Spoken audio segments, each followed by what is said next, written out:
merupakan kesempatan yang terindah dalam hidup saya. Kenapa saya katakan kesempatan terindah? Karena berpuluh-puluh tahun saya rindu untuk ke Kupang, rindu ke NTT. Baru hari ini Tuhan izinkan saya ada di tempat itu. Dan malam ini adalah malam yang pertama saya berada di NTT bersama dengan Bapak Ibu Saudara yang dikasihi oleh Tuhan. Saya percaya ada sesuatu yang Tuhan sedang kerjakan di Nusa Tenggara Timur. Kira Tuhan yang mengasihi kita. Malam ini Tuhan yang pertemukan kita, Tuhan juga yang memberkati kita. Mari kita bersama-sama menyimak kebenaran firman Tuhan. Yang izinkan saya akan baca dari kitab Injil Yohanes pasal yang kelima, ayat yang pertama sampai dengan ayatnya yang ke-10 saja. Injil Yohanes pasal yang kelima, ayat 1 sampai dengan ayat yang ke-10. Kisah tentang seorang lumpuh yang disembuhkan oleh Tuhan. Demikianlah firman Tuhan. Sesudah itu ada hari raya orang Yahudi. Yesus berangkat ke Yerusalem. Di Yerusalem dekat pintu gerbang domba ada sebuah kolam yang dalam bahasa Ibrani disebut Bethesda. Ada 5 serambi. Di serambi-serambi itu berbaring sejumlah besar orang-orang sakit, orang-orang buta, orang-orang timpang, dan orang-orang lumpuh yang menantikan goncangan air kolam itu. Sebab sewaktu-waktu turun malaikat Tuhan ke kolam itu untuk menggoncangkan air itu. Barang siapa terdahulu masuk ke dalamnya sesudah guncangan air itu menjadi sembuh apapun juga penyakit. Di situ ada seorang yang sudah 38 tahun lamanya sakit. Ketika Yesus melihat orang itu berbaring di situ, dan karena ia tahu bahwa ia telah lama dalam keadaan itu, ia bertanya kepadanya, "Maukah engkau sembuh?" Jawab orang sakit itu kepadanya, "Tuhan, tidak ada orang yang menurunkan aku ke dalam kolam itu apabila airnya mulai goncang. Dan sementara aku menuju ke kolam itu, orang lain sudah mendahului aku." Kata Yesus kepadanya, "Bangunlah, angkatlah tilammu dan berjalan." Pada saat itu juga sembuhlah orang itu, lalu mengangkat tilamnya dan berjalan. Tetapi hari itu hari Sabat. Karena orang itu orang-orang Yahudi berkata kepada orang yang baru sembuh itu, "Hari ini hari Sabat, tidak boleh engkau memikul tilam." Amin. Tuhan berkati. Berbahagialah kita yang gemar membaca firman Tuhan, dan kebahagiaan kita akan lebih sempurna lagi bila mana kita menjadikan firman Tuhan ini sebagai pedoman dalam hidup kita, dan kita praktekkan, kita lakukan, kita kerjakan dengan kepatuhan dan ketaatan yang sungguh-sungguh, maka berkat Tuhan, kasih Tuhan akan semakin sempurna bagi kita. Tuhan memberkati. Bapak Ibu yang dikasihi oleh Tuhan, hidup adalah sebuah kenyataan. Seringkali kita dibuat bertanya-tanya. Kita sudah percaya kepada Tuhan, kita sudah mengandalkan Tuhan, kita sudah berserah kepada Tuhan, bahkan kita percaya sungguh-sungguh kepada Tuhan. Namun kenyataan yang kita hadapi, kenyataan yang kita alami seringkali tidak memberikan kebahagiaan, tidak memberikan kenyamanan, bahkan firman Tuhan yang seringkali dikhotbahkan berbicara tentang perkara-perkara yang ajaib, perkara-perkara yang luar biasa, seolah-olah hanya untuk orang lain, bukan untuk kita. Kalau hal seperti itu terjadi kepada kita, Maka timbul pertanyaan, siapakah yang salah? Akukah yang salah?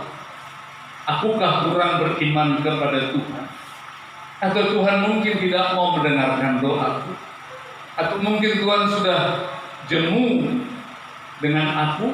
Atau mungkin juga karena dosa-dosa yang aku perbuat sehingga olehnya Tuhan enggan memiliki kepedulian kepadaku. Kalau itu yang menjadi pertanyaan-pertanyaan atau menjadi pengalaman pahit dalam hidup kita, izinkan malam ini saya memastikan Bapak Ibu Saudara dan dari yang dikasih oleh Tuhan. Jangan kita memenjara diri kita dengan pandangan-pandangan praduga-praduga yang tidak benar. Praduga-praduga atau anggapan-anggapan seperti itu tidak bukan adalah imajinasi atau hayalan-hayalan yang dibuat oleh musuh kita, yang disuntikan oleh setan agar menjadi virus, agar menjadi racun yang menghancurkan iman dan kepercayaan kita kepada Tuhan. Oleh karena itu pada malam ini Tuhan mengajak kita untuk belajar dari firman Tuhan.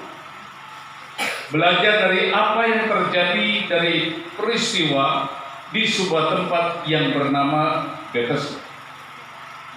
Ayat yang pertama dibuka dengan kalimat yang menarik bagi saya. Tertulis di sini, sesudah itu ada hari raya orang Yahudi dan Yesus berangkat ke Yerusalem. Berdasarkan tradisi orang Yahudi, setiap ada hari raya orang Yahudi, maka semua orang Yahudi kumpul di Yerusalem. Saya percaya ketika Yesus pergi ke Yerusalem, Ia pergi ke Yerusalem bukan semata-mata karena itu adalah hari raya orang Yahudi. Atau dalam bahasa yang sederhana, saya ingin memastikan kepada diri saya dan kepada kita semua yang ada pada malam hari, keberangkatan Yesus ke Yerusalem bukan semata-mata karena perintah-perintah agama atau tuntutan-tuntutan adat istiadat. Dengan demikian kita diingatkan bahwa kita pergi ke gereja, kita mencari Tuhan jangan hanya karena kita keturunan orang Kristen atau kita malu sama tetangga kalau tidak ke gereja, tetapi mari kita belajar satu perkara, bahwa di Yerusalem adalah kota yang telah dipilih dan ditetapkan oleh Tuhan untuk menjadi sebuah kota di mana Tuhan bertahta, Tuhan hadir dan Tuhan menyatakan kasih-Nya, dan Tuhan menetapkan Yerusalem sebagai kota yang sangat istimewa. Apa buktinya kota Yerusalem kota istimewa? Namanya saja Yerusalem, yang dari bahasa Yahudi arti Yar Shalom. Yar Shalom itu adalah kota damai. Kota di dalamnya ada kedamaian, ada kebahagiaan, ada ketenangan, ada ketentraman. Kota Yerusalem adalah kota yang dipilih, dibangun dan ditetapkan oleh Tuhan sendiri. Dengan demikian, saya percaya kehadiran saya di tempat ini, kehadiran Bapak Ibu di tempat ini pada malam hari bukan kebetulan, karena Tuhan punya rencana yang besar untuk kita semua. Amin. Apa rencana Tuhan? Rencana Tuhan ada sesuatu yang mendamaikan antara kita dengan Tuhan. Ada sesuatu yang memperdamaikan antara kita dengan Tuhan. Ada sesuatu yang membahagiakan yang Tuhan sedang kerjakan di tengah-tengah kita. Ada sesuatu yang surgawi yang Tuhan sedang kerjakan di tengah-tengah kita. Oleh karena itulah kita dikumpulkan di tempat ini pada malam ini untuk bersukacita dan berbahagia menikmati persekutuan dengan Tuhan. Sekali lagi, alasan Yesus pergi ke Yerusalem yang pertama adalah karena Ia harus pergi ke Yerusalem. Ia harus pergi ke kota damai, Ia harus menghadirkan kedamaian, Ia harus menghadirkan kebahagiaan, Ia harus menghadirkan sukacita, Ia harus menghadirkan ketenteraman, menghadirkan kelepasan, menghadirkan kemerdekaan. Apa buktinya? Buktinya adalah sebagai berikut. Kita semua percaya bahwa Yesus Kristus adalah Tuhan. Karena Ia adalah Tuhan, maka setiap perbuatan, setiap tindakan, setiap perkataan, setiap apapun yang dilakukan oleh Tuhan Yesus Tidak ada satupun yang terjadi secara kebetulan, tetapi semuanya sudah ditata, diatur secara luar biasa berdasarkan aturan tatanan surgawi dan bukan tatanan dunia. Apa yang dimaksud dengan tatanan surgawi? Sehingga Yesus harus berangkat ke Yerusalem. Karena di Yerusalem, selain ada hari raya orang Yahudi, ada satu orang yang menantikan pertolongan Tuhan, dan hidupnya seolah terabaikan, hidupnya seolah terlunta-lunta, hidupnya penuh dengan penderitaan dan kesengsaraan selama 38 tahun ia terkapar tanpa daya. Ia terkucil, ia seorang diri, ia disingkirkan, ia sedih, ia berduka cita secara jasmani, secara badani, ia menderita sakit, secara mental ia juga sangat menderita, sehingga ini diderita oleh orang yang lumpuh ini bukan hanya badannya tetapi jiwanya juga mengalami penderitaan.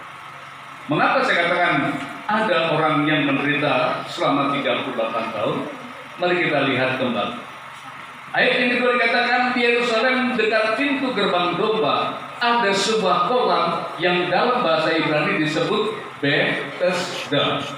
Artinya apa Bethesda? Rumah kemurahan Tuhan.